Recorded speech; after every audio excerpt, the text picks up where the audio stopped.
What's going on, sir? I can't say a whole lot. Went to Magic Mountain yesterday. That's fun. Kids are on spring break. Might have some cool things. Oh, Might be some cool things to do. Probably go back to Magic Mountain because we love the roller coasters and shit. that's That's cool. Everybody's coming in. Yeah. Okay, so you told me about some questions. Yeah, because I was like, oh, because the thing is I've been going through all of our Smundays and trying to put them on YouTube just to see how that goes with like, because a lot of people use YouTube still, and nobody really checks Instagram Everybody, ID. everybody uses YouTube. Yeah. So I'm just trying to figure out how to Like get what them on people want there. to know, right? Well, but also so I want to put them up, but I also wanted, so when you scroll down and you look at the pictures, it doesn't just say Sunday episode 7, it says Sunday episode 7, and then it gives the highlights of what we talked about in each episode. So that way, if you're interested in that, it's easier to, but it's a lot of work because I have to go through everything, which is actually not a problem because it's kind of cool to go through some of the older streams. So, Well, and then how many of the other shows, other Mondays are on YouTube right now? I'm up to number 33. It's a couple people actually said, "Oh, there's one missing, like even from your Instagram," but they found it, like it went up recently. I found and I found it, and also there was like there's a couple where you hosted them, so I went onto your page and downloaded it from your page. But the goal is to eventually get them all on to our own Monday channel. And Gotcha. then I guess, and also the mega goal would be to have the actual live set where we're both in the same, that's like the big You'd have thing. to you'd have to move out here, I think. I know, but that, baby steps. If it was something that we had to do, it would be something that anyway. What's worse? Here's one of the questions. What's worse? Farting farting in your car or shitting in your pants at home? That's a no-brainer. Farting in your car, like Really? every, Let me get the everybody question. farts in their car. Not many people shit in their pants at home unless you're a baby. Yeah, that's a very easy one. Yeah, but it was interesting because it's Even the hottest girl in the world farts in her car. So. oh, I know the girls are farting everywhere, that's what they're doing. But oh, speaking of, yesterday I had a yeah. Yesterday was a huge day for me because I took my son Spinnies down to visit his sister for the first time. That's interesting. Yeah, I didn't get any pictures. It was, but still, they met, and for me, it was great that they both got to meet finally, and it was like a big special moment for me and for them. So that was my busy day yesterday. But But in any okay, event, let's get to what our lives are about. yeah, answering questions. Aside from that, aside from kids and shit. Yeah, exactly. Familiar realm, sir. In the lyrics, it says break on the carry on question mark. Do you say something else, or is that just the lyrics? They wanted to know. Break out and carry on. Yeah, is that all it is? Because they were wondering if there was something else in the line that they didn't. They thought they heard something else, like another word or something, maybe. Well, yeah. In the background, I said, "Fuck you all." No, that's it. I mean, that's all you'll hear. So, all right. Here's the thing. I'm thinking about cutting all my hair off. What do you think? Or do you have Proisha like Will Smith's wife? Croatia? No, I don't. You That's you, so you want to talk dumb. about the slap? You want to talk about the slap? I don't know. I thought it was great. It was like the only reason to like tune into the Oscars and catch something like that. But no, it's not. It's not. interesting enough to continue to discuss. I don't think. Maybe, You don't think it's maybe. I don't care about that shit. because otherwise the only other things we can talk about is what the war in Russia and COVID. So I don't know. The slap is pretty important compared to those. I think it was necessary. I don't think it was Yeah. necessary in the form that he should have done it. I just think that it was. Um, I think it was just necessary to make the Oscars or Golden Globes or whatever they were more interesting for a few minutes. That's all. well, Those people. Those conspiracy people. story that up because you have a Those people. point. Like maybe that they actually freaking staged that. No, I thought that No. at first, but there's no way. There's no way. What I will say is I was watching Joe Rogan and he made a good point, and now I'm against. Like when I first saw it, I was like, okay, wow, that was whatever. But now that he did that, if you're a comedian and you try to go on stage and do your job now you have to be worried about every asshole coming up on stage and fucking punching you or stabbing you now if you say something about their wife.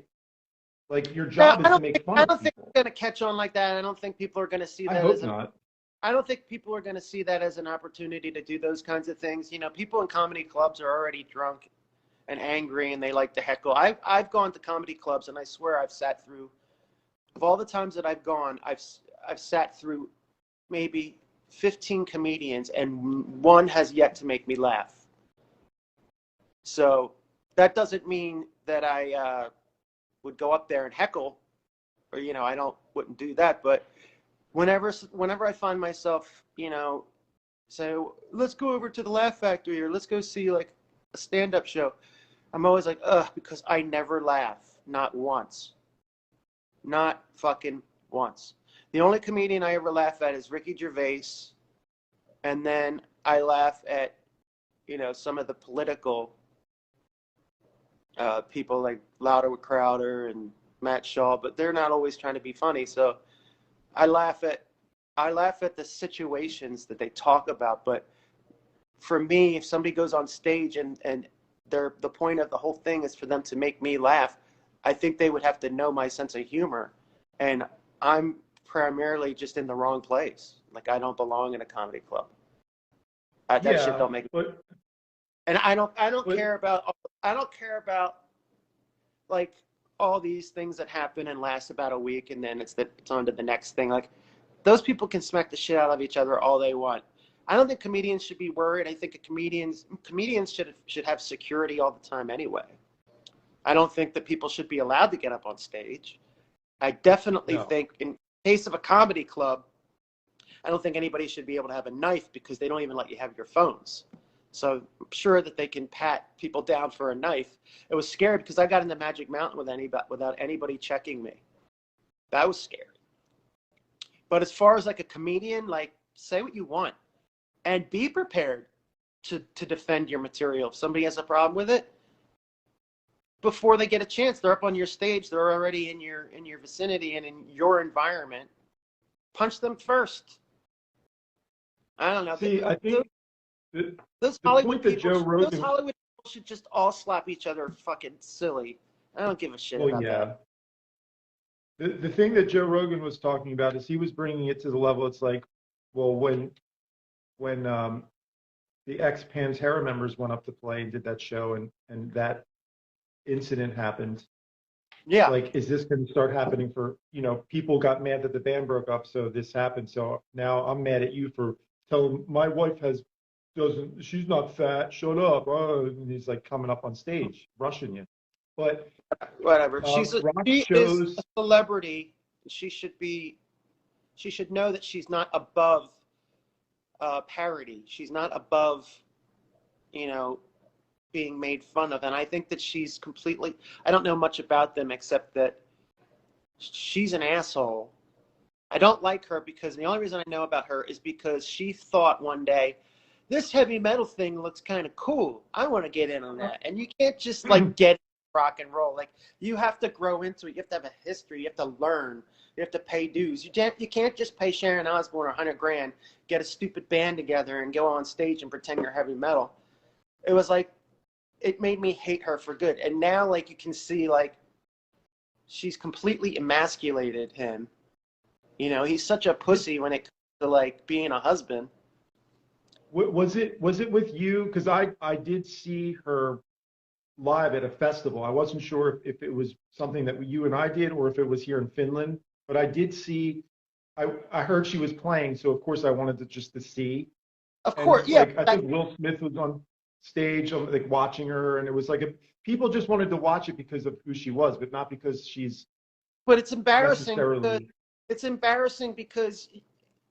that's how, like, delusional they are. Like, she probably saw, like, a heavy metal video online or something, and she's like, that looks cool, I want to try that. And then as soon as it failed, she stopped. It wasn't like she persevered and said, I really enjoy this, I want to keep doing it. It's like me, like, being like, you know, this this professional basketball thing looks cool, I want to give it a shot. You know, I don't belong on a fucking basketball team. I don't belong on the Yeah. fucking on the Lakers. You know, it's like I don't belong there. It just doesn't make sense. So it just pissed me off to think. Just pissed me off to think you could just tinker with it. Like, you know, Yeah. they'll accept me, like, to presume that people are gonna take you in and accept you. It's not that easy. It's not that easy to just get on stage and be in a metal band. So No. What I want to say. It's insulting to a lot of really good bands that don't get to be on Ozfest because they don't have the money to pay Sharon to be on it, you know? So it's a slap in the face, like, oh, I have $100,000 to throw away and pretend I'm a fucking metalhead bitch, you know? It's like another form of acting. It was so embarrassing. And Okay, so what I think is she had a chance. It's like if she would have kept doing it to this point, up and from then until now, maybe we'd be like, okay, well, she's been doing it. But right. You could respect that. Yes. She would still be horrible at it, but at least you could respect that it's something she's really interested in. Yes. You know, but just the tape. But and also the fact that she did it, like for example, if Paris Hilton wanted to be a metal singer, like I would never ever even give her, like, even if she put it for 20 years and did it, I'd be like, no, like I still am not gonna like take you serious. But Well, what's funny is that Paris Hilton did put out a record, which just shows you if you have enough money, you could put out an album and you don't even have to be good at what you're doing. But you know what's fun? Sometimes you can't fool the public. You know, sometimes it doesn't matter how famous you are. If Kim Kardashian put out an album, you know, people wouldn't buy it because they would have to go home and listen to it. And people won't listen to something that they don't like. They might pretend to be into something. They might wear the T-shirt. They might tell people, "Oh, I love that. I love her. You know, her music is awesome." But in the end, you have to go home by yourself and decide: do I really like listening to this, or am I just going to keep telling people that I listen to it? So that's why Paris Hilton bombed. Her album bombed horribly. So but at least she most likely, I didn't listen to it, but she probably put out like a pop record. She didn't try to do a metal record. I didn't meet the woman, but I know somebody that knows the woman that substituted for her in the studio. So she didn't even sing on her album. Right. And it doesn't surprise me. And actually everybody, that's like the normal, you know, that's the normal today. Like I went on YouTube the other day because I've been learning about this NFT crap, right? And there's people on there going, you can just make albums on your phone in less than 1 hour. And they're telling you how to make an album on your phone in less than 1 hour. And people do it. And they're like, yeah, I made an album. Like, that's what's going on. Anybody could have, at any time of music, rock music, any kind of music, anybody could make their own record. Anybody can make their own album. All you need is the money. But the problem is that there's not enough money in the world to get people to listen to your music when they're by themselves. You know, they might pretend to enjoy it when it's being publicly played, or you're with your friends and they like it and you can pretend to like it. But most music is listened to in the privacy of your own home or in your car. And most people that listen to music listen to it alone. And if they don't like what they hear, they can be honest with themselves because they don't have anybody to answer to. They're not going to listen to something that they don't like. So it doesn't work. You can't no matter how much money you have, you can't force people to buy your albums. The interesting thing is social media over the years now has caused everybody to become their own star. But I think the way music is going, everybody now is almost considering themselves, I can be my own band. I can go on here, download these free bass tracks, loops of drums and guitar, and maybe put on a little vocal track over my phone, put some auto tune on it, and set it and forget it. 5 minutes later, I have a song, and That's fine. people are like, that's fine, and that's a great idea. That gives everybody the opportunity to do something like that if they're interested in it. The problem is that if the song's not good, people aren't going to listen to it. Well, the other problem is if you are doing good songs in your band and you do sign a contract, chances are you're not going to make much money. And if you do, you got to take the money while you can. And that's something that we all need to learn. Yeah, we do. And even older veterans can make mistakes. But I think I digress. Next question was a good one. Manhole covers. Why are they round?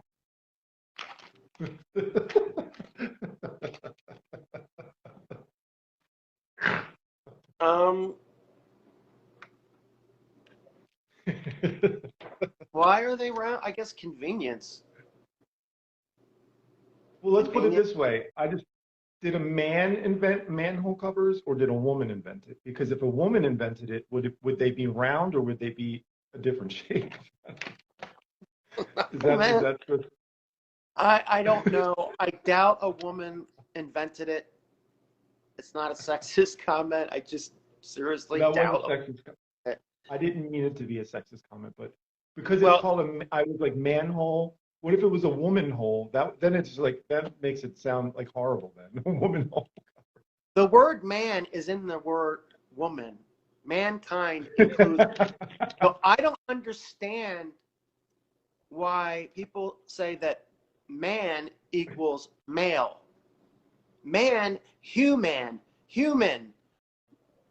women. It's all in there. It's man is human. It's the whole thing. It doesn't have to do with, well, it's not mankind, it's people kind. No, it's mankind. It's humankind. It's short for humankind. So all these people that have these ridiculous ideas to change all this stuff are really just angry, bored, lonely, unable to attract a mate. It's really not very complicated. See, a lot of those people are angry. They're angry because they're so like desperate to get their voice heard and to change people's minds, which you cannot do. You cannot change a person's mind, especially an adult. You can't indoctrinate somebody that's already set in their ways. I will never believe that there is more than just men and women. So don't try to tell me that. Just like, a Jehovah's Witness shouldn't come to my door and try to give me a pamphlet about it. I'm not going to learn anything from them. It's like you're assuming that the 4 decades that I've been on this planet, I haven't learned anything, and now you're trying to give me this pamphlet to change my mind, and like I had no idea about this. Like, it's bullshit. It's bullshit. Plus, when somebody comes up with these ideas that we've been wrong about humanity and biology and religion and stuff like that, it's really insulting because it's like, so you're saying that all the things that I learned, all the things I was raised with, all the things I grew up being taught and believe are now obsolete because you decided that you want to be part of some kind of fucking advocate or special interest group that tries to change everything that I know about my own life and life in general? Like, fuck you. Most of them are like 20 too.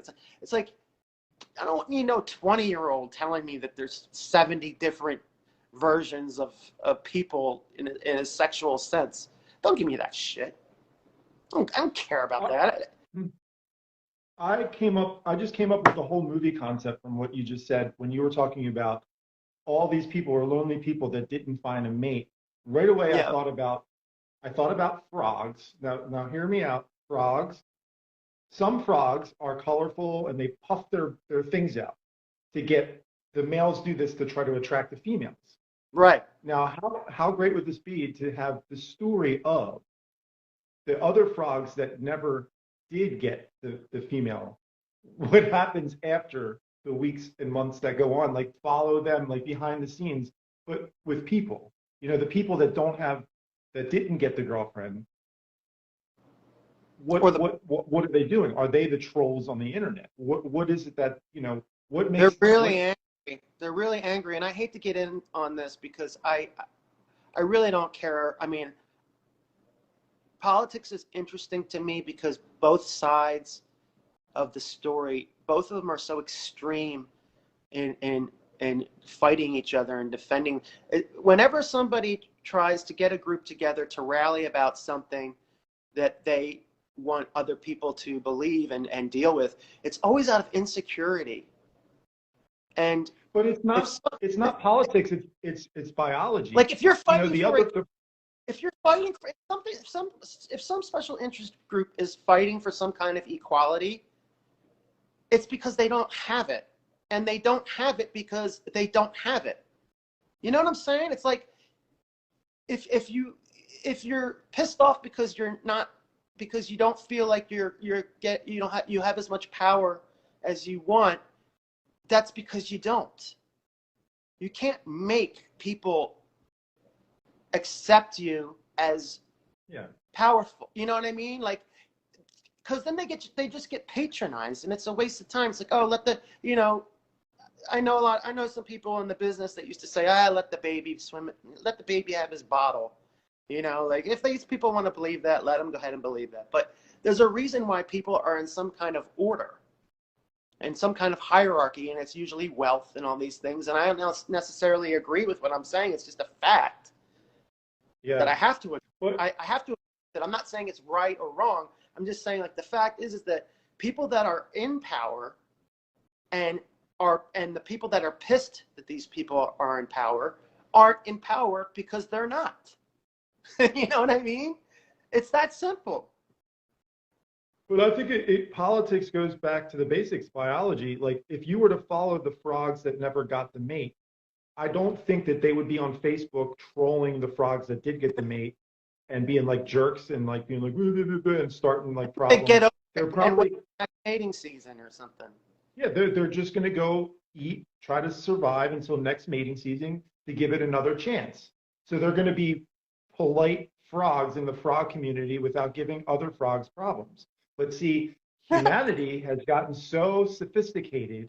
Well, we're human. We have more thought process. You know, I have a male and a female dog, and when the female like says, "Here, give me some," you know, and he doesn't, it's not like she cries and barks and won't talk to him. It's just, we're humans though, and we have egos, and when our egos aren't heard or taken seriously, we get really insecure about that, and we consume all of our time with trying to get our voice heard about something that ultimately isn't really that important, usually. Now, I can understand if something's going wrong and people want it changed. Yeah, I mean, I'm all for that, and I would join any kind of group that is trying to right a wrong. But these aren't righting wrongs. These are just they're just fads that take up time and other people's time. And I don't even want it taking up our time because I really don't care. I don't care about that shit. Well, I thought it was interesting. Maybe the thumbnail for this one could be frogs and egos. What happens if you don't have a mate? But back to September question time from the fabulous Smunday viewers. Mm-hmm. September synergy. What's up? We're looking at 9/22, but that's tentative. Okay.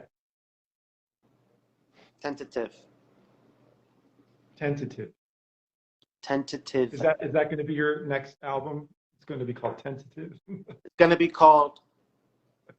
Fuck, this one. At least this one didn't take too long. No, you know, it's very, very frustrating, and I'm glad it's finally coming out. I'm glad there's somewhat of a release date. I don't know if I'm supposed to have talked about it yet, but you know, that's what I do. I always announce things way before they're confirmed. But this has been semi-confirmed. You know, the schedule for the next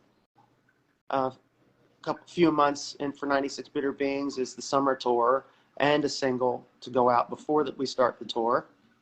The dates will be confirmed next week. The press release will go out. A video come out in July, followed by another single in August, followed up by another single in September, then the album in November. Now, is that why it's good to be able to work with a record label because they do things like that, or is that like one of the benefits? Yeah. Well, yeah. I mean, people are always like, "Why are you using a record label?" You know, because why does a record label exist? Why would a record label exist these days? Because their job is to get you out there to people that normally wouldn't, you know, normally most likely wouldn't be able to find unless you had just word of mouth. So my career has always been based off word of mouth and the help of a record company. They play a different role now. Right now, their role is about distribution, getting you set up online, spending a little bit of money to promote, get people to know, get old fans to find you again, stuff like that. So right. Plus there's things you can't take care of all on your own, you know, which is what I did and the band did for the first album, is that I tried to take on being a record company, and as well as it worked, I could only successful. I could only get so far with it, you know, and to sit in my house and ship out literally thousands of albums is not something I ever want to do again, you know? Okay. Yeah. Yeah. So, and the address was wrong. Can you send me another one? It didn't get. yeah, I mean, there's been a lot of that. There's been a lot of people that lie and say they didn't get it. There's been a lot of people that say they didn't get it and they really didn't get it. Right. There's people that don't know their. I mean, I'm a pro at this. I know all the problems that happen. There's people that don't know their own address. There's people that claim that the package was delivered but someone stole it. I mean, there's everything you can imagine. It came broken. You know, it's just I have had to deal with all of it, and I just, you know, I did it for the purpose of not wanting to do it the second time. So I did it the first time, got it out of the way. It worked. The first album did really well, and the streaming was even better. I mean, the streaming for the album was even more than I thought it would ever be. But yeah, I mean, this one, can't do it again. I cannot do all that. Write songs, you know, record them, tour, to be a record company, be a merch company.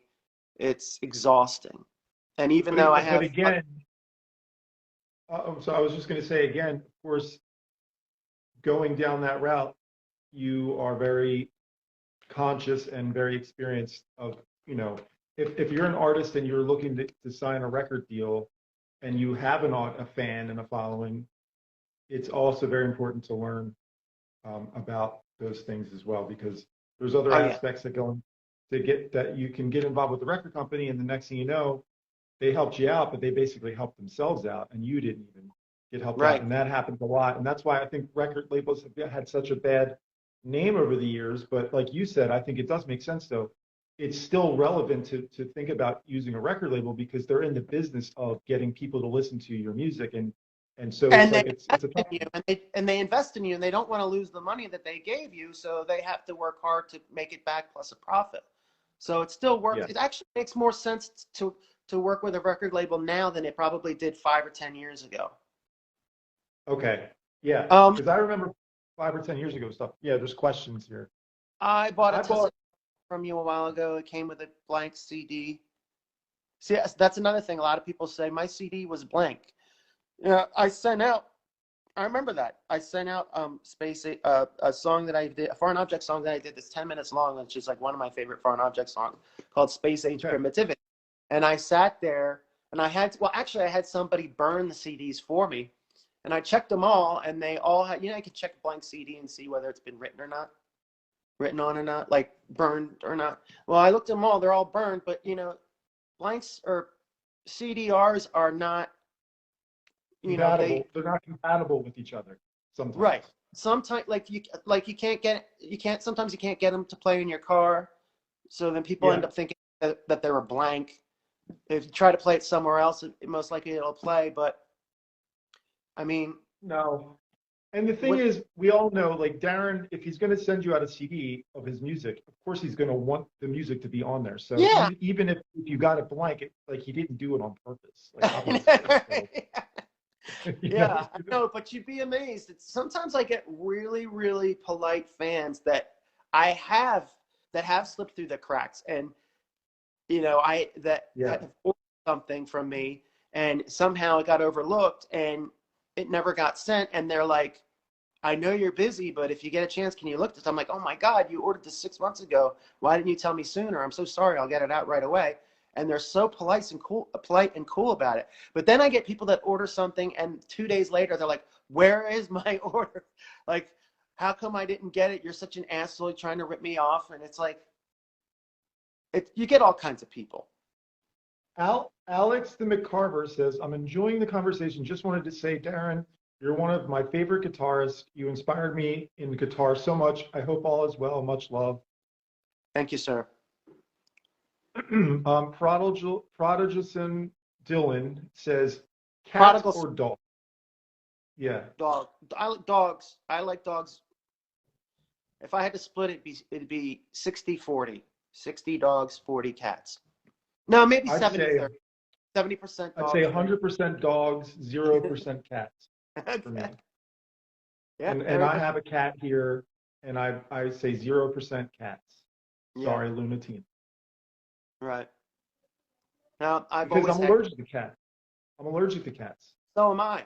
But I like to have a cat or two. I've never had more than one cat at a time. But I like to have all kinds of animals roaming around the house. You know, it's fun because they're better than people. Well, you know, little people, like, so my son is like 1 year, 3 months. He's like a little animal. So like I feed him like little blueberries, and I'm like, look, I'm feeding the little animals. He's like, so it's like having an animal. But you know, when he gets older, he's gonna be like giving me like an attitude and be like, I'm going out with my friends, and I'm gonna be like, this isn't fun. Get out of here. Teenagers I need some more animals. They're assholes no more than we were when we were teenagers. Total assholes. Yeah. So I'll surround myself with animals when he grows up. Question: who is your favorite guitarist or band other than yourself? I am my favorite, but if I have to pick a second, I don't know. I mean, this is a 30-year-old question. I don't like. I'm more of a top 10 person. I'm not like a one favorite thing. How can you be one? It's not fair. Yeah. I top 20. I can do probably a top 20 and still leave people off. You know, by how about you just run through a couple names just for Dr. the Doctor. Like, and what do you mean, like guitarist, like someone who can write songs or someone who can play well? I mean, there's all different kinds of guitarists in general. Or band. It says. I don't know. Band. I don't know. I can Death. You like Death. I think I know who you like. Yeah, I mean, I could say Kiss, but like if I went upstairs and wanted to listen to music, the last record I'd pick out right now is Kiss. You know, and I could say Malevolent Creation, but you know, there's times when I don't want to listen to that. And you know, I don't have a favorite, because a favorite is kind of like, no matter what, you can listen to that, your favorite, and always be like into it. You know, I'm going through the old Smundays. There was one, and it's up there. Anybody that wants to check it out, it says in the subtitles, it says Blue Oyster Cult. And we had a Blue Oyster Cult discussion, and you were telling me about how you really think that I should start listening to them, and the lyrics that they have are really good, and they kind of sometimes inspire you. So Blue Oyster Cult is a good Blue one. Oyster Cult. Yes. I mean, there are times like if I went, and I am in a Blue Oyster Cult mood, and I have been for a month or two, because I just got their new records. It was really hard to get the vinyl because it was in Europe only, and it was really expensive. But I wanted the album, and I finally got it in the mail, and I love it. And I wasn't too thrilled with a couple of albums they put out, new ones.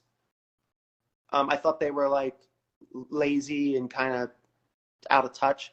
But then their new one is like really cool. It's kind of cheesy, but in a good way, and it's catchy. And Okay. but their lyrics have never been, even when they hit commercial pay dirt with like "Don't Fear the Reaper," even that's like a dark, deathy kind of It's song. edgy. It's edgy. Yeah, it has edge. Yeah, maybe like "Burning for You" was another one of their hits. Maybe that was a little one step too far into being commercial. But my favorite Blue Oyster Cult albums are like Agents of Fortune, which has one of my favorite songs, Morning Final, on it. And they just had a really cool lyrical point of view, which wasn't, "Baby, would you sit in my car? Baby, tell me who you are. Love is what we really want. Baby, you can sit in the front." Like, these are more, yeah, these are what Blue Oyster Cult had, really deep, dark songs and lyrics, which probably prevented them from being a huge multi-platinum band. They don't have any multi-platinum records, but they did have a fucking 20-year career on Columbia Records, which is better than having 2 huge albums and then you disappear. I think I have no idea what it's like to have any bit of that success, but I'm guessing that if you were a superstar, that I would rather not be, because it's you can't even go to the freaking store. Like Britney Spears, she takes naked photos of herself, but other than that, she can't go get like a coffee at the store. But that's not what would bother me about being a huge success. I would like to go into a Starbucks, although I never would, but I would like to go into a 7-Eleven and have people be like, "Oh my God, it's Darren Miller," And sometimes, ironically, I do get that. Sometimes I do get that.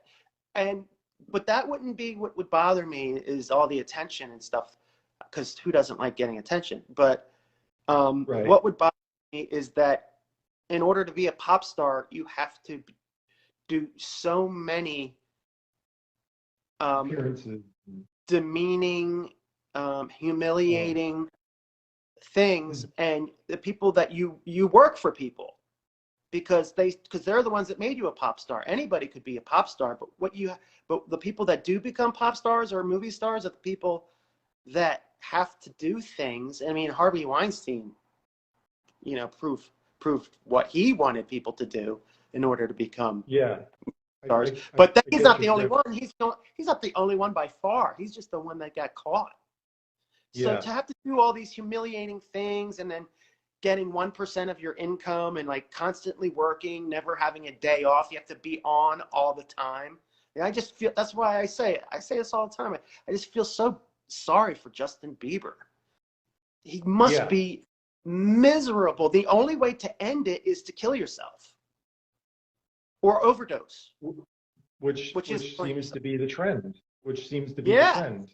It is a trend. People. Yeah, that's what I mean. Like Blue Oyster Cult, like back to that, they didn't do that. They've had, like you said, they've just had a really good, successful 20-year career.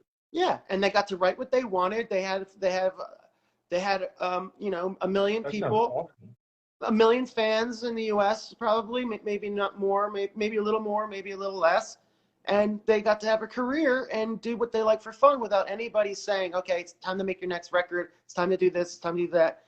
They were working for themselves, so cool. And they were on a record, and they were on a major label that gave them the freedom. They said, "Here's some money. Go do what you do, because that's why we signed you, and have a good time." And that's what we did.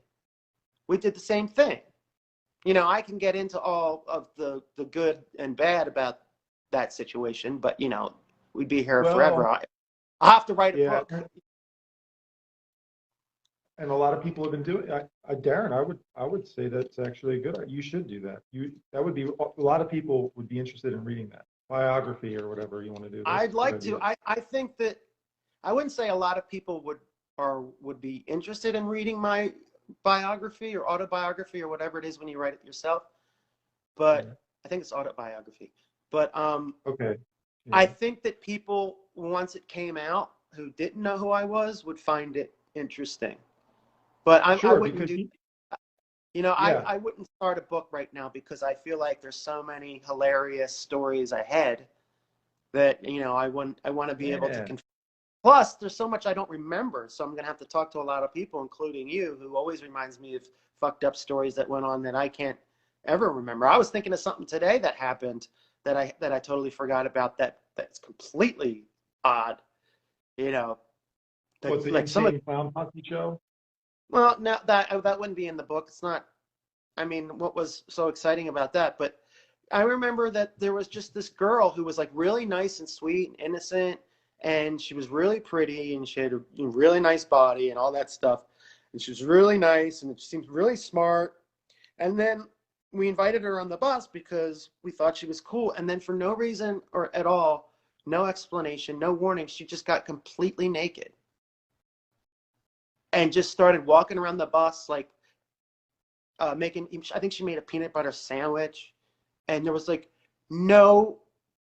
It was just and it was like are you trying to say like you're up for anything, or are you like what is this? And then remember when Murray got naked? So I'm sorry, I got to Remember plug Murray my phone in. on the tour bus for no reason? I'm just thinking that was I that story now sounds familiar. The girl, but I don't know because I don't want to because I haven't been there for all the stories, but I'm that sure it's sounds was well I no, there? it was early. It was like the Okay. Volcom day. I don't think you would have been there, but I'm sure it's not the only time. But this particular girl is interesting because she wasn't like partying. She wasn't like, you know, showing her tits. She didn't ask me or anybody else to sign her tits. Like she wasn't crazy. Because usually those girls end up being a huge problem when they get on the bus. You have to end up kicking them out because they get into. But there's so many weird things on the road, like couples coming up on the bus. If you invite a couple on the bus, a man and a woman, and the man, like it wasn't uncommon for the boyfriend or the husband to say, you can have my wife for a little while if you want. I was just gonna say that's happened quite a few times where the Yeah, girl comes on specifically to be with one of the band members and tells her husband, "Can you just go wait in the other room? I got to yeah, go do wait something." in the lobby. Yeah, and it's just And like, and the thing is, with bands that are maybe out of control, that's one thing. But like, I would have to say, for the most part, our crew we're pretty respectable gentlemen. for the At most the end of the part, day, unless for the yeah. times that I can't remember when I was not a gentleman, and I have a lot of Well, stories groupie about where I soup, really groupie pushing soup, groupie soup. But that was a wholesome badness because we weren't doing anything bad to the girls except for throwing tomatoes at it. Groupie them. soup. I love that. You always remind me of groupie soup. Yeah, because that was nice because that's what you like. Those girls' fathers would be happy that we did that because we could have done the other thing, which is Yeah. not maybe so nice. But we decided to do groupie soup, and maybe they would learn a lesson for next time to realize that if you go on a tour bus with a bunch of guys in a band, maybe you probably shouldn't. Right. And you know what? For anybody that's in a band that might be going out on tour, if they're listening or they listen to this later, now it's more dangerous than ever to allow groupies on your bus because they can go back and say, which happened to a couple bands Oh, already, geez. that Yeah, they dragged me on the bus and they tried to rape me and then they dropped me sure. off and then down. So if you're going to go on tour and you're going to have these altercations with like a sexual altercation, you better fucking film it. You know, because Yeah.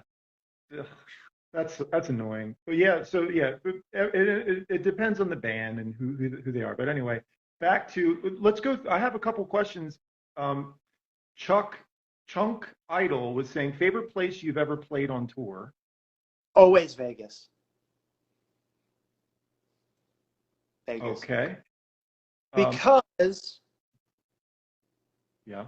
it's something that's you definitely know that you're in for some kind of fun once the show is over. And I'm not saying, you know, fuck other places. You know, I always like to I'm not the kind of person that likes to go to bed after a show. I like to sleep all day, get up, do the show, and then stay up all night and hang out with people. And Vegas is just the best place to do that because nobody there's always some kind of craziness going on, and I'm attracted to craziness, you know, and it's just fun. The biggest rush, one of the biggest rushes for me is to just fucking put a bunch of money on blue or on black and red and have that wheel spin. And I don't know if I'm about to lose a lot of money or get a lot of money, and that's just exciting. I had a good time in Vegas. I was just thinking of Yeah. what is it? The Rock. We played at the Hard Rock once. One of the places was. And then yeah, I mean we played Vegas a lot of different times, and Yeah. one of the best shows from Vegas was one at a new place that had opened that's closed already, but I can't remember what it is. And somebody wrote, Darren, when you first saw Sleepaway Camp, did you think Felissa was actually a man in real life? No. No. No. Are you currently working on any new music? I'm always working on new music. Yeah, I mean, I'm working on new music. Guitar tone question. What's that? Guitar tone question. What the hell is this shit? Sorry. Do you like to mess with volume and tone on your guitar, or do you max those at 10 and tones? I turn my amp up to 11. And For when it everybody in the starts to chat, bother me, I turn it down a little bit. for everybody in the chats, there's a place where you can ask questions, and that way I can just specifically pull them up. So, for example, this one here. Is that what the black bar Yeah. is? Okay. Yes. Now I get it. I thought it was frozen or something. Yeah, that's kind of better because then we can go through them one at a time. If you could collab with any artist, who would you choose? That's an answer that changes a lot too. I think Vincent Cavanaugh from Anathema. That would be something I would like to do. I love his melancholy style of writing. I think Anathema, however you pronounce it. I really like that band. And I think I told everybody the Anathema story when we went to England and I was playing the new. What's that? What's the band called? Anathema. Anath. I know. I'm friends with the bass player. Right. Because he lives. Yeah. This is what was so strange, and I think I've told this story before. But this is one of the stories that might end up in my book. But a lot of weird things have happened to me in my life, and one of them was I was into Anathema, and they had a new album out called A Natural Disaster, and I bought it, and I fell in love with it, and we went on tour, and we went to Europe, and I started playing it a lot on the bus, and then a guy came on the bus, and he's like, "Oh, you like Anathema then?" And I was like, "Yeah, I really like it." He's like, "I'm the keyboard player, Les," and he was our tour manager that tour. What are the chances of that? What are the chances of that? It was really fucking bizarre. That's an interesting band that I wouldn't have thought that maybe you were into, but it's kind of cool. Yeah, I know. I talk about them all the time. I'm a huge Anathema fan, even when they were doing death metal when they started out. Yeah. Kind of reminds me of Amorphous in a way, but yeah, not really, but sort of. Yeah, they didn't completely abandon metal, and as far as I know, people told me that they broke up, but they just have like a really cool vibe and a melancholy vibe that resonates with me. Whereas when a lot of other bands try to write depressing, sad stuff, it doesn't hit me as hard as their stuff. What's your favorite song? Darren, my favorite song you've written to date. Angelica, parlay it up. Yeah, Angelica's a really good song. Springfield's a good song. God, there's so many good Anathema songs. My favorite, Roller Rager. It changes all the time. I don't have a favorite song. I could just tell you some I'm not really proud of. How do you guys feel about viewing covers of your own material? Viewing covers? Or doing covers? Oh, like if somebody makes a cover and puts it on YouTube. Oh, puts like a video? I don't think, and it's fun, I'm guilty of this too, because I make covers of my favorite band songs and I send it to them as if they're going to be like, wow, I'm blown away, But I don't think that if the people that I send covers to feel the same way I do when I get covers, I can't tell you that it's that great of a. It's not a very great thing. I mean, it's flattering and it's cool that they took the time and do it, but it's like I don't know why it's not more appealing. I think that it's definitely flattering and it makes it makes me proud to hear that somebody went through the trouble. But I don't know because and this is strange because I think that when I cover songs, I want the people that wrote them to hear them, and I don't know why I expect that to be any different. Maybe because I did an entire cover of a Gorguts record on my 4-track with drums and everything, and I sent it to the singer of Gorguts, and it turned him off. He was like, I don't need to hear this stuff, And I spent years trying to figure out these songs because they're so complicated. And he was just like, great, man, thanks. And I'm like, you know what? That's funny because that's what I kind of feel, Now, there's exceptions. Like, I forget who it was, did a really cool version of Disengage with all these horror clips. And I really liked that because he did it in an anathema kind of way.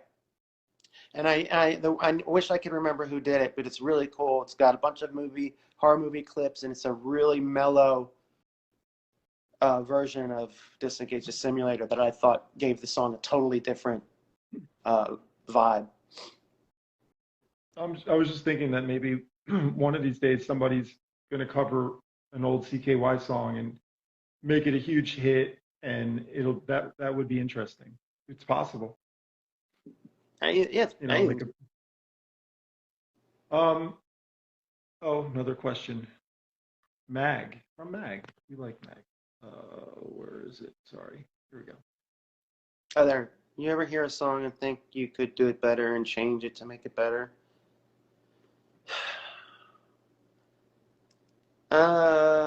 Possibly. I can't remember offhand a time when that happened, but I could tell you this. If I'm listening to a song and I think that it could be better, then I probably don't like it. So I wouldn't touch it. That's my answer to that. I just wanted to bring something up to you to see what you thought about. So if you were to release, one more question, hang on. What songs you've wrote that you don't like? Drag Me Down. The title of that one sounds like you wouldn't like it because it's dragging you down. Well, no, I mean, and also there's so many other songs called Drag Me Down, but I think that's what the problem was, is that I was trying to write songs that it's not good. I don't like Drag Me Down. I don't like, it's mostly oil stuff. I don't like, can't even think of the name. Drying Up. I don't like I think, and I have tried to make Drying Up a better song, but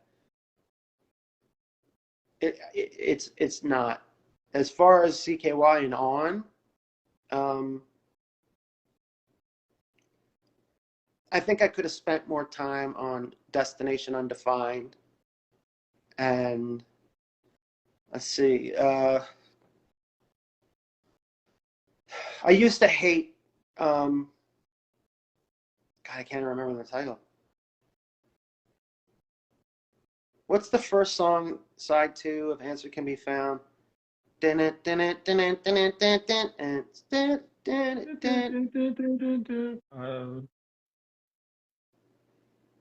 used to hate that song, but now I've kind of grown to it, and I think we might play it on this summer tour.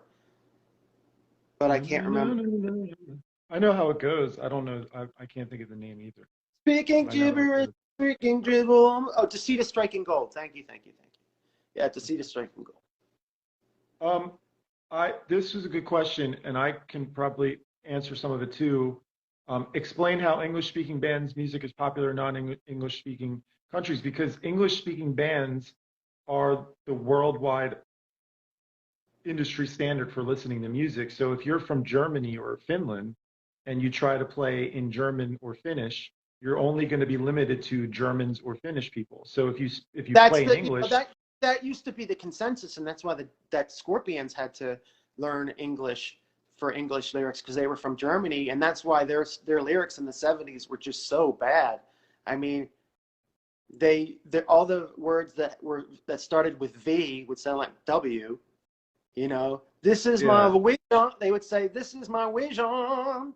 Like instead of vision, they were like vision, and the lyrics didn't really make much sense. And I think that, you know, and then Atrocity is another one who wanted to use German lyrics, but their Roadrunner Records is like, no, it's got to be in English because English is the dominant language for record buying public or whatever. So, but and then you have like Rammstein and like other bands that have broken through. Exceptions, yeah, with German, but yeah, I mean, but very, very few. Very few, yeah. But you know, Scorpions had a hard time with that. Really hard time, and it took them a long time to break in the United States because of their lyrics being so strange and their songs not being that good. You know, it's a good example. There's this thing called K-pop. I don't know much about it, but it's like a South Korean thing or something. And I don't think they sing in English. I think they sing in their native language, but it's not a band. It's like a culture or something. And it's I know. huge. I think I talked about. It sounds like video game music or like anime kind of music. Yeah, it's like boy band meets video game music or something. Yeah. I've seen stuff like that. Yeah. But just to show you, like it's like there's hundreds of millions of people that know, like, that are into this, and I don't know anything about it. So it doesn't, even if you're that big, like there's still people that just will never know about it. Yeah, because I mean that goes for anything. That goes for any kind of music. Except for the two things that come to my mind is Santa Claus and Michael Jackson. I think both of those people, everybody in the world knows both of them. Yeah, and deservedly so. I mean, Santa Claus and Michael Jackson have done so much good for this world that, you know. All the little girls and boys bringing all the joy and toys. Yeah. Both Michael Jackson and Santa Claus. Oh. That's true. That's true. That was nice. That was a nice, silly joke. This is a good question. Do you see it? I don't know if it's a good question. Oh, watch any good movies or TV shows recently? Yes. Watch the fucking Rampage trilogy. I'm not talking about that stupid monster video game movie with Dwayne Johnson, The Rock in it. I'm talking about there's a trilogy of movies called Rampage, and I love them because there should be somebody that does and is doing what the main character does in those movies. That's like a fantasy that I had, that somebody would do that, but a little bit more fair. But I think that it's a good idea, maybe not carried out the best way, but it's something that I agree with. It's got a message that I agree with. I just might not agree with how it goes, but either way, it doesn't matter.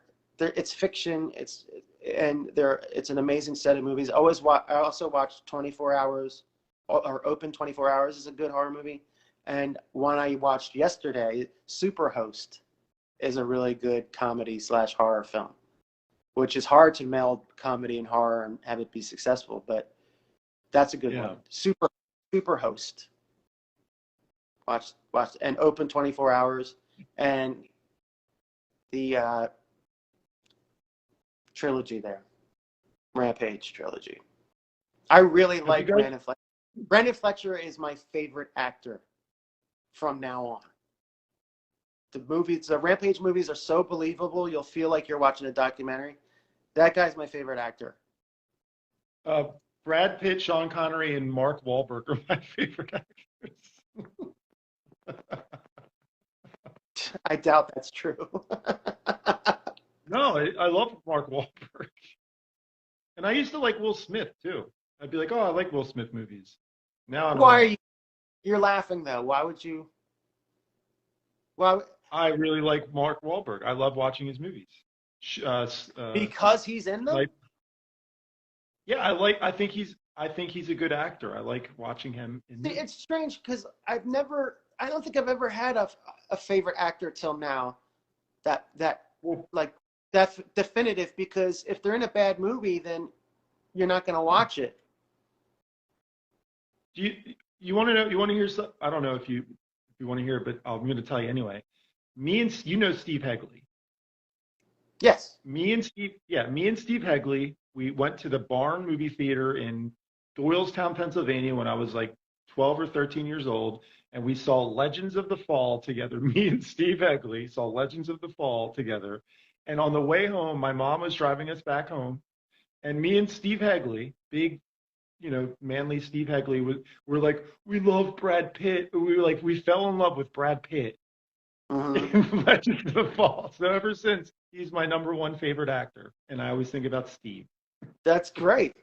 That's great. I've had favorite actors in my life because, and then I figured out that they just happened to do a few good movies that I liked.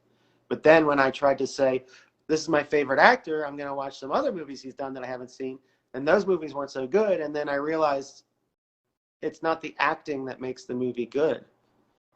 But in Brandon Fletcher's Yeah. case, I would love to either be in a movie with that guy, direct a movie with that guy, or direct him in a movie, or do something. Because when somebody is so comfortable in front of the camera that, I mean, there's parts in the movie where he like twitches, like, and like people do these like things like facial twitches, but most actors don't think to do that, and it just adds a certain kind of menace to the character if they're playing a bad guy. And it just seems like if you can be so good of an actor that you can make the movie come off as almost a documentary, then it's beyond acting. It's like you're almost making it a reality.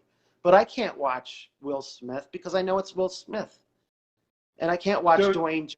Those movies are Disney. They're made for kids. I can't watch Men in Black movies and stuff like that.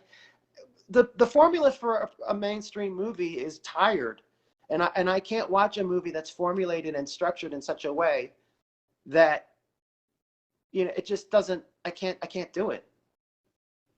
David Lochary is Darren, one of my favorite actors, but he was confined to John Waters movies, and I love the John Waters movies that he was in. But if David Lochary was in a bad movie, which he can't because he died in 1977, but if he was in a bad movie, then I'd be like, he can't be my favorite actor anymore because it's not the movies. But when he's in the John Waters movies, David Lochary is a funny ass fucking person. So do you see that question? Hellview movie? well, yeah, that reminds me of the time when we did meet with Paramount to do a Hellview movie, and we had the script and have everything ready to go, and then they changed employment, or the person that was ready to greenlight the movie left Paramount, and that's the reason why a lot of movies and projects don't get greenlit, because those people go around to so many different movie companies that if you don't get your idea done in time before that person gets fired or transferred somewhere else, it ain't going to happen, because most likely the next person that takes their job wants to wipe the slate clean and start with their own projects. So there was and I don't have the script, but I read it and I thought it was really cool, and Paramount was about to go with it. And we were going to do the soundtrack and everything. We even got paid. That's how greenlit it was. We got paid. You got an And then advance? we got an advance. And so did Take your money and run. So did the writer. Yeah, we took the money and ran. And the writer got money and we got paid. And then it just, the guy that was helping us do it was part of MTV Films with Paramount, like kind of like the Jackass like deal they have. MTV Films, Paramount Pictures. It was like that. And MTV was in on it and cool with it, and it would have, and then it just didn't happen, and it was disappointing. But you just move on, because that's really common. Not being able to get a movie made is like the most common thing in the world. Well, back to what you said earlier. You said maybe in the past five or 10 years, record labels haven't been good. But that would make sense because this whole transition, all the record labels are probably transitioning through different A&R people too. So if you're in a band and you were trying to do something with a label, and then 3 weeks later there's a new person that's running your thing and they don't like your band and now you're dropped or whatever. So maybe that's why they had so much problems in the past few years, because of transitioning. The music business is. And that's part of the reason. I can't go into too much detail, but that's part of the reason why Synergy was delayed, because our A&R guy, who I've known for years, something happened and I don't know what's going on, and then we kind of moved the project over to someone else, and I was lucky that someone else loves the band too. So, okay, but I was worried. I was worried at some point that we could lose our deal because we didn't know where our guy went for a little while, and then it just, our luck would have it. Finally, we're able to reconnect, and with the whole COVID thing, and all right, look, I don't want to keep you too much longer, but I have one more question, and this is interesting because I've been doing research on this NFT stuff. Every week I tell you about it. But here's where I'm at with this, and I want to hear what your thoughts are. I just discovered a new way to. Okay, let's just say you were to release a new single. Let's just call it a single for shits and giggles. You have a new single and you just want to release it, whether it's through the record label or not, whatever. Well, you can worry about that later. But either way, the release of it, you're going to say, you can pick however many people, but my example would be if you wanted to give 25 people the opportunity to purchase 1% of all of the streaming royalties that you get for that song, and you can put a price on that or whatever, and that would be something that you could offer your fans, where kind of like stock. You're talking about the stock market. But the fan is essentially stealing 1% of your streaming royalties because they're getting 1% of your streaming royalties. You're not. You're giving it to them. It's interesting, because then it's like if the song makes $1 million and you only paid like $1,000 for the 1%, let's just say, right? You'd actually make money if it became a hit song. But if it became a hit song, you're going to wish you didn't sell any of your stock of the song. That's what I mean. Like you'd have to. So somebody did it where they offered 5% to like 500 people. So like all the people that got it, they're never probably going to ever make money. But it would be interesting. Like the option of because it's now we're talking NFTs, but you're basically saying, but put it on Spotify, put it on YouTube, put it on every streaming platform, and try to make as much money as you can. The NFT is just there to digitally collect all the data and then drop it into everybody who purchased it. They'll automatically get your royalties from streaming only. It's interesting. It is interesting, and I don't fully understand it. And there's been a lot of things that I didn't understand that became the norm. Like I didn't know what streaming was 15 years ago. But I'm not going anywhere. I'm not going anywhere. I'm going to be doing music for the next 30 years, whether it's extremely financially beneficial or not, because I'm not driven by the finances or the monetary gain of my music. If I was, I would have quit a long time ago because, I get royalties for music, and I don't need to really get a different job as long as my old catalog keeps being streamed and sold. But I'm not going anywhere.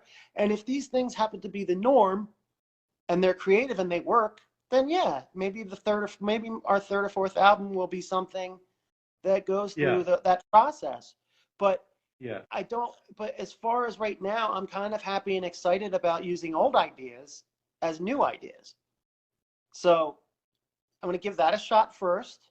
It's worked. It worked on the first record. And it's like pretty much in half: streaming successful, CDs and vinyl successful, and even cassettes. And that's where I'm at right now. I want to use physical product because I love album covers. I love CD booklets. I love that stuff. And that's what I'm going to be involved with when it comes to what I release, you know. But I'm not going anywhere, so I'm not in a rush to find the new way to get music out there. And the more songs I write, and the more music I get out there, the more the more streaming there is. You know, there could be somebody that wants to listen to a new song and then listen to Shock and Terror, and then now I have, like, instead of 150 songs, soon I'll have 300 songs, and they're all streaming, and they're all generating income so that I don't have to go fucking, you know, work at Walmart or whatever. But I'm not trying to get rich. You know, I always said from the very beginning, I did not want to be a rock star, because everyone that I looked up to as a musician was not a rock star. And I wanted to be like that. I didn't want to be Gene Simmons, where I'm constantly chasing a dollar and trying to figure out how I can scheme to, you know, because it's not about music.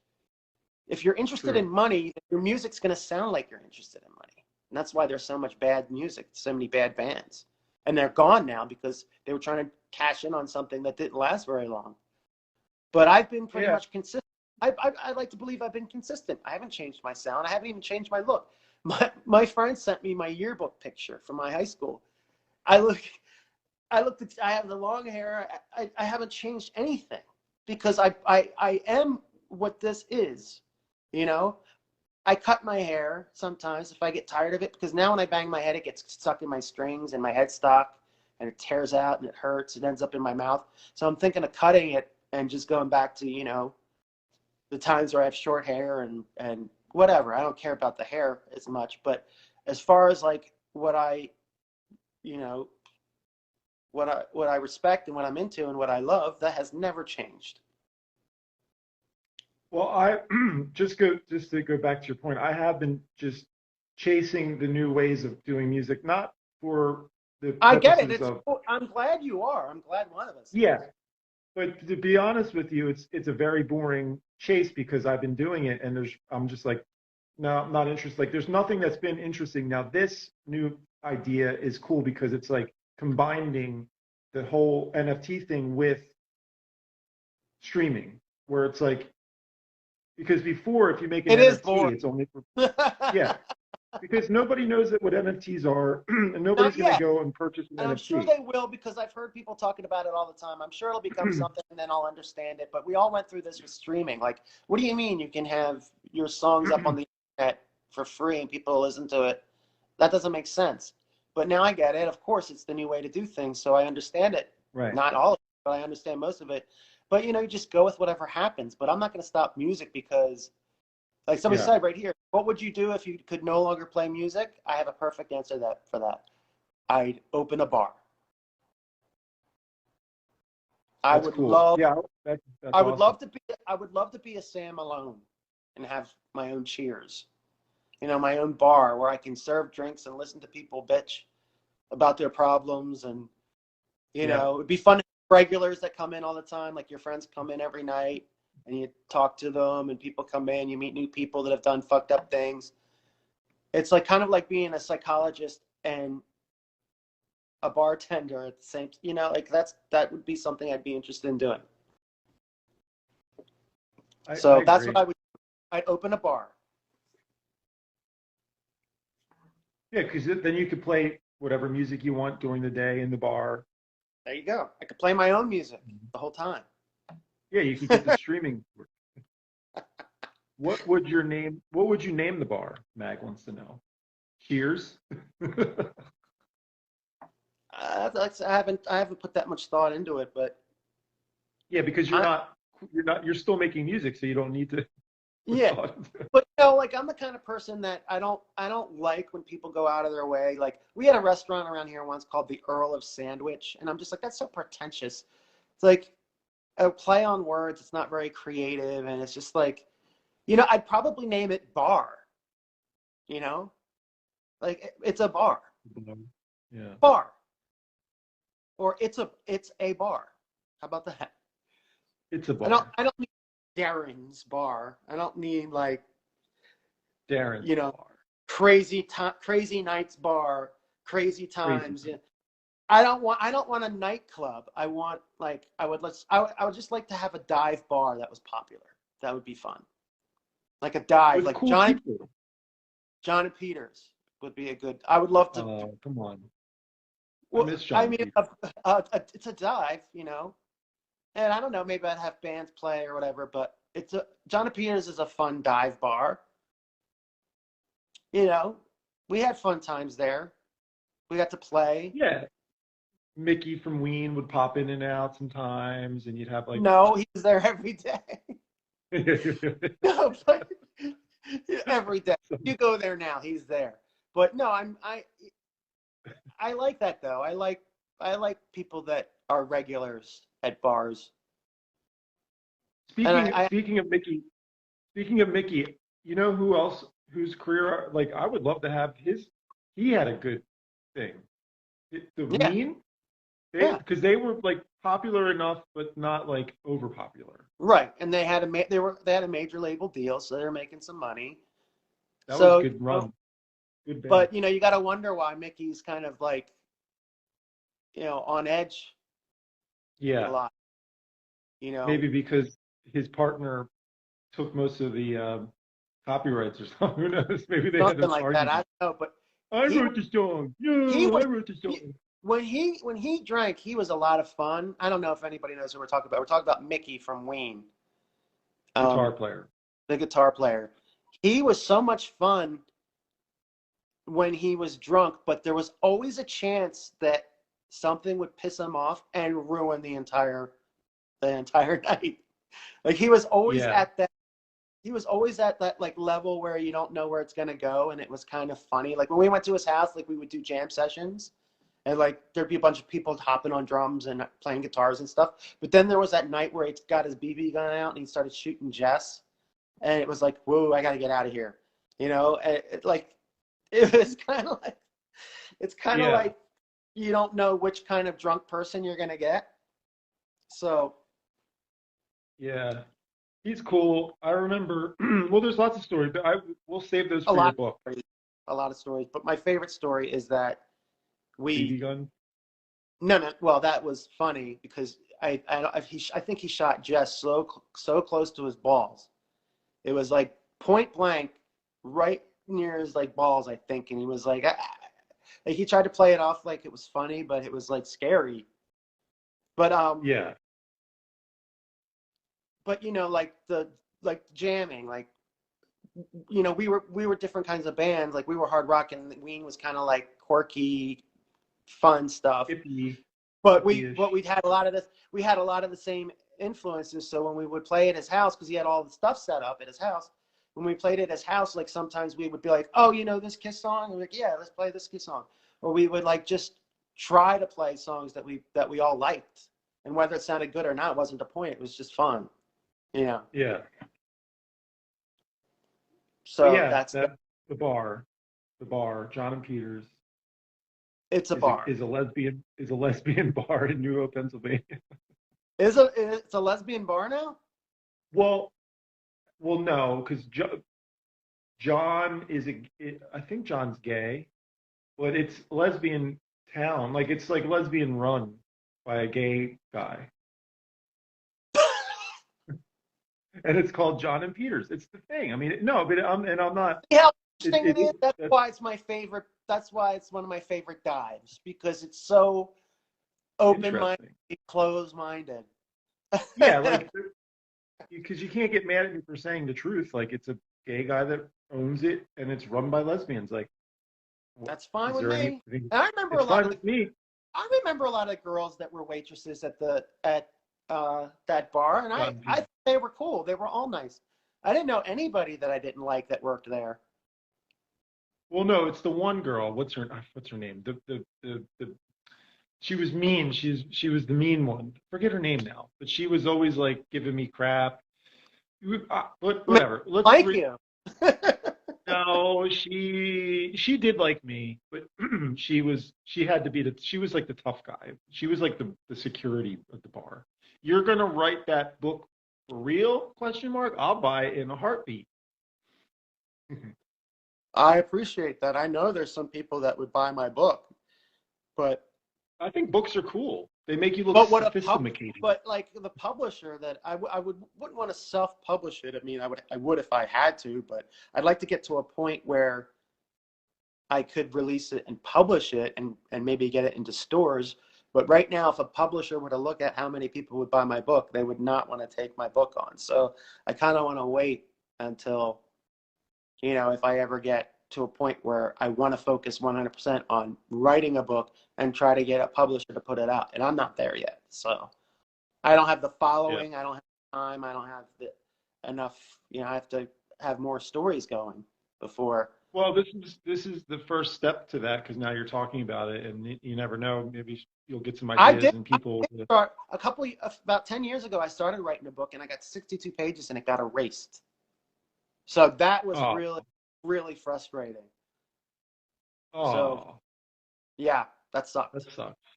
62 pages. You know why I know it was 62? Because it was 62 fucking pages, and that's a lot. You can write a song called 62. 62 pages. 62 pages. That could be a good name for the bar. 62 pages. Yeah, because it's like pages. People would be like, "Yo, let's go to 62. Yo, you going to 62 tonight?" And that's why 96 is great, because you don't have to say the whole band name. Say 96 or Zeppelin. Yo, Zeppelin rules. Yeah. I like that. I like that. All my bands have had pretty much a nickname. Like World Under Blood's been Wub. People call it Wub. People call Foreign Objects Foe. 96 Bitter Beings, 96 BB. Whatever. When you have a nickname, it kind of like makes it more broad, I guess. It's not intentional, but it just goes that way. So 62 pages would be a cool place to name a bar. That's actually a really cool name for a bar. Cool name for a bar. But that just shows you how easy it is to come up for a name for a bar. Yeah. But yeah, I'd like to run a bar. I don't know if I want to run it, but I definitely like to be the bartender. I definitely probably have somebody else manage it and shit. I don't want to do the management shit. Those people end up going nuts. But yeah, I'd wash you could hire me as the dishwasher, but if I'm allowed to also host open mics on Sundays. You got it. On Smundays. So, yeah. That's a good bar, Smundays. Oh yeah, the Smunday bar. No, just Smundays. Smundays. Yeah. You going to Smun this week? Yeah, Smuns. What's up, Smuns? So let's go meet at Smuns tonight. Sounds cool to me. Yeah, that's cool too. Every bar is cool. I just want to be in a bar all the time. I would too if it wasn't me sitting in a bar all the time would not make me feel. Was the bartender.